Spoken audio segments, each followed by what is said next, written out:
Selamat pagi, Shalom. Salam. Hari ini kita ada di Pantai Pantai Kapuk, Kapuk. ya, Ya, betul. di Kabupaten Parigi Motong, Keboli. Toboli, ya. Jadi di sebelah kanan saya ada Bapak Pendeta Koleba, Pelino Koleba STH. Lengkapnya begitu, Iya. Pak ya? Baik. Nah, pagi hari ini kita ada kegiatan gereja, pembubaran panitia Hari Natal ulang dan tahun. hari ulang tahun kelompok pelayanan 10 GKST Manuel Palo. Nah, saya pagi ini ingin banyak bercerita dengan Bapak Pendeta bagaimana kisah beliau sampai mengambil uh, komitmen untuk jadi pendeta begitu. Oh, Ya, jadi iya. kita juga ingin tahu lah Pak. Gitu. Yang kita lihat sekarang Pak Pendeta itu Iya, sekarang sudah jadi pendeta, tapi iya. kita mau flashback ke belakang bagaimana perjalanan Pak Pendeta ini bisa mau jadi pendeta. Karena tidak semua dulu di zaman anak muda itu kan ada olok-olokan itu Pak. Kalau kamu mau jadi pendeta, ternyata Bapak bisa mengambil jalan itu. Iya. Nah, mungkin kita mulai cerita dari kenapa Bapak mau jadi pendeta begitu? Iya. Yang pertama dulu senang sekali kita ada di Pantai Kapuk ini. Kita boleh menikmati alam di sekitar ini dan bersyukur kita punya kesempatan untuk berbincang-bincang. Ya, tadi ditanya saya kenapa sampai menjadi pendeta. Iya, saya pada umur ya waktu itu kelas 6 SD dan masuk SMP kelas 1 kelas 2 orang tanya Cita-cita apa? ya saya dipanggil saya punya nama akrab Peli. Oh, Ya, pilih. ya, Peli, kamu punya cita-cita apa? Saya punya cita-cita mau jadi polisi. Oh, Jadi polisi. polisi yang Ya, sebab jadi pendeta. iya eh, saya punya papa 4 bersaudara. Oke. Tiga polisi. Oh ya. Okay. Anak-anaknya Keluarga juga polisi, berapa ya. yang polisi. Jadi yang pertama saya melihat mereka ya ingin juga menjadi polisi dan waktu itu bisa saja memudahkan saya untuk masuk polisi itu. Oke. Karena ada om ya bisa membantu saya. Dan setelah saya tamat SMP Ya. naik kelas 3, Oke. waktu itu ada pendeta klasis datang berkunjung di jemaatnya kami di Jemaat Lumbewe, Ya. Kecamatan Wotu. Ya, saya lihat pendeta di atas mimbar, begitu ganteng, berwibawa. Oke. Ya. Dan saya mulai terinspirasi dan ingin menjadi pendeta. Akhirnya singkat cerita berubah. Nah, tadinya saya mau ke SMA, tidak jadi, saya masuk PGA. Ya, pendidikan guru agama di Palopo. Oh, selesai. Ya, masuk tahun 88 waktu itu. Saya sekolah 3 tahun di sana, selesai, teman-teman lagi ajak saya untuk menjadi guru. Dan peluangnya besar, karena waktu itu Luwu Timur membutuhkan tenaga guru. Akhirnya saya tetap pada komitmen saya untuk menjadi pendeta. Jadi saya ke Tentena untuk sekolah STT. Nah, tahun berapa Bapak lulus kemudian vikaris ditempatkan di mana? Iya, jadi saya mulai studi di STT tahun 92 dan selesai selesai waktu itu tahun saya KKN di Luwuk, kemudian vikarisnya di Ampana, iya, di salah satu daerah pekabaran Injil namanya Soyo Marade, ya, tahun 89. Kemudian tahun 2000 saya di Urapi menjadi pendeta. Pak, kan tadi Bapak bilang Bapak vikarisnya di Jemaat Penginjilan itu ya. Nah, itu kan bukan jemaat besar, Pak. Iya, jemaat kecil. Nah, kemudian Bapak penempatannya kan sebelum kita langsung potong aja, Pak ya. Sebelum di Jemaat Immanuel Palu, Bapak di Parigi. Ya, di Parigi. Parigi. Nah, itu Bapak sempat cerita di luar diskusi kita tadi ini bahwa 15 tahun Iya. Bapak di Parigi. Iya. Cukup Jadi lama. benar. Saya di Parigi di Jemaat Immanuel Parigi 5 tahun 3 bulan. Selanjutnya 2 periode menjadi pendeta klasis. Oke. Jadi di Parigi saya ya dalam pelayanan yaitu 15 tahun. 15 tahun. Nah, ini termasuk apa jabatan pendeta yang lama di satu tempat ya, Pak ya? Ya, iya betul. Mungkin seperti itu. Betul. Nah, Pak, sebelum nanti saya tanya bagaimana Bapak bisa ada di Immanuel Palu, saya ingin tahu dulu, Pak, mungkin ada perjalanan semacam spiritual ya, perjalanan rohani Bapak ketika Bapak akhirnya memutuskan jadi pendeta, dan saya yakin di banyak teman-teman pendeta pasti punya banyak kisah spiritual itu yang didapatkan. Bisakah kita berbagi juga nanti ini untuk menjadi semacam kesaksian lah untuk kita ya, sebagai jemaat begitu. Iya. Apa yang paling berkesan itu, Pak? Mungkin Bapak ingat apa? Iya. Saya di Immanuel Parigi dan masuk di Immanuel Palu. Oh iya. Ya, pelayanan saya di Parigi selama 15 tahun, saya kira di situ saya sampai mentok di situ, tidak akan ke Palu lagi melayani di salah satu jemaat terutama di Immanuel sekarang. Jadi saya terus terang tidak pernah ada pikiran ya mau masuk di melayani di Immanuel. Ya di daerah di Palu ya. Di gereja GKST tidak ada pikiran. Sebab saya tahu sekali ya masuk di Palu itu ya majelis sinode punya pertimbangan. Ya. Jadi Bapak tidak menyangka bahwa ternyata Bapak pada saat menerima SK dapatnya di Immanuel Palu. Iya. Malah waktu itu pernah saya punya istri ya bincang-bincang dengan saya, dia bilang begini, apakah kita tidak bisa melayani di Palu? Pendeta tidak bisa melayani di Palu. Kan, ya jangan ya berlebihan. Ya, kalau untuk saya ya cukup di Parigi. Ya, jadi saya ulangi lagi sama dia, jangan pernah bermimpi kita mau ke Palu. Seperti itu.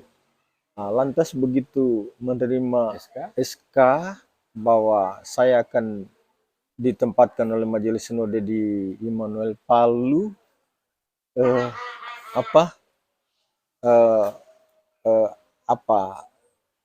saya perasaan kaget campur.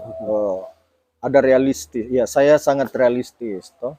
Di satu pihak memang ya sebagai pendeta kan ya Tuhan bilang di mana kita dipanggil kita harus ke situ. Tapi di pihak lain juga kita pikirkan kita punya kemampuan. Ya. Apakah saya mampu atau tidak? Jadi pertanyaan itu membuat saya selalu untuk memahami diri saya dan selalu berusaha. Ya, dari merasa tidak mampu, ya kita berusaha bagaimana supaya bisa mampu. Ya, supaya bisa, dan Tuhan tolong setelah di Immanuel ya mulai pelayanan tahun pertama ya kita lebih memahami lagi pelayanan. Dan memasuki tahun yang kedua ya lebih diketahui lagi dan lebih akrab ya. Jadi ya memang ada tantangan, justru tantangan itu membuat kita lebih banyak belajar untuk lebih memahami. Berarti semacam doa istri ini sepertinya dijawab Tuhan ya Pak ya? Iya. Jadi tadinya Bapak ragu jangan bermimpi terlalu jauh. Ternyata di balik ucapan ibu itu ya mungkin sebuah doa dan harapannya apa ya, Tuhan tahu. Dan itu juga menjadi pergumulan meyakini apa jawaban iman begitu. Iya, ya. Malah sempat saya berpikir, ya, kalau selama saya di Manuel terjadi apa-apa ya saya ya harus akui toh bahwa itulah keterbatasan. Ya, tapi ketika kita juga berusaha dan mengharapkan pertolongan Tuhan, ya, pasti bisa kita jalani pelayanan dan sampai pada saat ini boleh bersama-sama. Ya, ketika saya dipercaya mendampingi kelompok 10, Oke. ya saat ini saya ada di Toboli dan lebih tahu, lebih memahami lagi, Baik. sehingga kita semakin akrab. Baik sekali. Pak, sebelum akhir kisah Bapak ini dari vikaris menjadi pendeta kemudian ditempatkan di Manuel, ada tidak Pak story atau cerita Bapak yang berkesan begitu? Semacam ada jamahan Tuhan begitu di tengah Bapak punya pelayanan yang bisa kita bagi bahwa ternyata memang Tuhan hadir di situ yang kita tidak sangka-sangka. Mungkin ada pergumulan apa tiba-tiba. Oh iya, iya. Apa itu kira-kira Pak yang bisa kita bagi hari ini? Saya punya pengalaman spiritual, Iya. dan sampai sekarang ini saya terus ingat, Ya. seperti ya ketika saya melayani di jemaat di PI di Soemerade. Ya. Oke. Saat itu saya dengan sukacita bekerja sama dengan jemaat terutama pemuda untuk ya pas waktu itu bulan Desember, dan saat itu kami giat-giatnya mendekorasi pohon Natal untuk persiapan ibadah di malam Natal. Jadi begitu selesai kami kerja, saya pulang sekitar jam 3 di rumah. Ya, saya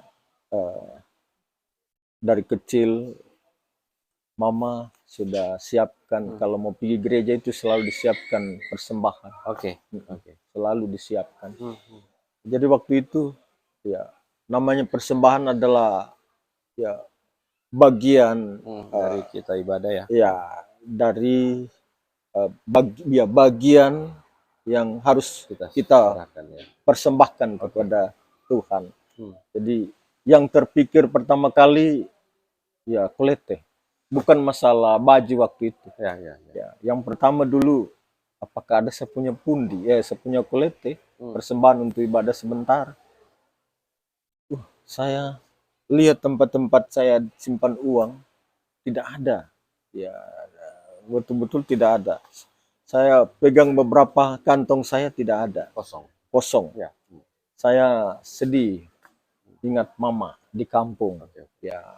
Apa yang kemudian Pak tiba-tiba seperti ada mujizat begitu? Ya, jadi saya saat itu saya sedih sekali duduk di lantai dan menangis. Dan sementara saya menangis, ada saya dengar langkah dari luar dan masuk di dalam di kintal rumah. Ya, dia ketuk pintu. Dia masih bawa pikulan. Lantas dia bilang, Pak Vikaris, ya, saya baru dari kebun. Jadi saya langsung menyatu, oh iya, Papa Nyore itu. Papa Nyore. Saya bilang, Papa Nyore mari. Dan tidak usah Pak Vikaris. Saya hanya mau antar kolete saja untuk Pak Vikaris. Sepertinya dijawab begitu Pak. Iya. Ya, kayak sesuatu yang tidak masuk akal. Ya, kok bisa? Ya, saya memang butuh pada saat itu. Dan untuk saya pengalaman itu Tuhan secara nyata hadir kerja ya. Tuhan secara nyata hadir. Dan satu lagi ya masalah kesehatan. Ya. Tuhan beri selalu pemulihan. Ketika saya ada menghadapi pergumulan, Tuhan selalu jawab. Ya. Kemudian aman saya di Parigi ini, ketika ya wilayah pelayanan saya kan dari kota sampai ke Maliali. Jadi saya dalam perkunjungan ke jemaat-jemaat itu pakai motor. Jadi waktu itu saya di saat di jalan hujan, tiba-tiba apakah siang atau malam, Ya. saya betul-betul basah kuyup. Dan Ya. Oke. saat-saat itu pernah saya berdoa begini, saya bilang, Tuhan, ya saya sadar bahwa saya tidak punya uang, saya mau belikan kendaraan, Oke. ya roda 4. Baik, baik. Ya, saya sadar, Hmm. ya, tetapi saya butuh Tuhan. Hmm. Dan itu dijawab. Iya, saya butuh.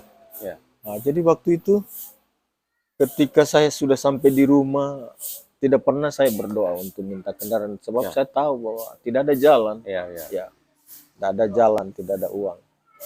Ya, jalan-jalannya ada jemaat yang bilang sama saya, Pak Pendeta, ya bisa kita ke jalan-jalan Hmm. ke rumahnya teman, Ya. ya ada mobil di sana dia mau jual. Saya bilang tidak. Tidak ada uang. Tidak, saya tidak berpikir ke situ. Ya, ya, ya. Dia paksakan saya untuk melihat. Hmm. Nah, saya usahakan pergi, saya ikuti maunya. Ya. Jadi saya cuma karena mengikuti maunya saja, saya hargai. Sampai di situ, saya lihat ini mobil ini, mobil Ya. Kijang yang saya pakai. Ya. Ya, langsung ada kontak. Ya. Saya bilang, iya, lumayan ini kalau ada jalan. Ya. Nah, keluar yang punya mobil bilang, Pak Pendeta, ya diambil saja ini mobil. Saya bilang tidak Pak, cuma diajak saya mau lihat. Tidak. Dia bilang berapa kemampuannya Bapak yang ada. Hmm. Saya bilang tidak Pak, tidak. Tapi dia usaha berapa saja. Ya. Ya. Kalau saya punya uang sekarang, Ya. saya punya gaji waktu itu 2 bulan di klasis saya belum ambil toh, Ya, ya, ya. karena belum terkumpul uang juga di klasis. Jadi itu yang dipakai, Pak. Iya. Kemudian saya berkebun jagung. Hmm. Berapa waktu itu, Iya, Pak? pokoknya hasil jagung lalu itu saya bisa yang saya simpan ada 5 juta. 5 juta. Jadi sekitar 10 juta. Oke. Nah, 10 juta, nah, dia bilang, ya itu, Pak Pendeta, kira-kira dalam 1 bulan bisa bayar 1 juta? Saya pikir-pikir, kayaknya bisa. Bisa. Kayaknya bisa. Ya, Pak Pendeta, ya, kalau saya kasih jangka waktu sekian, Pak Pendeta bisa.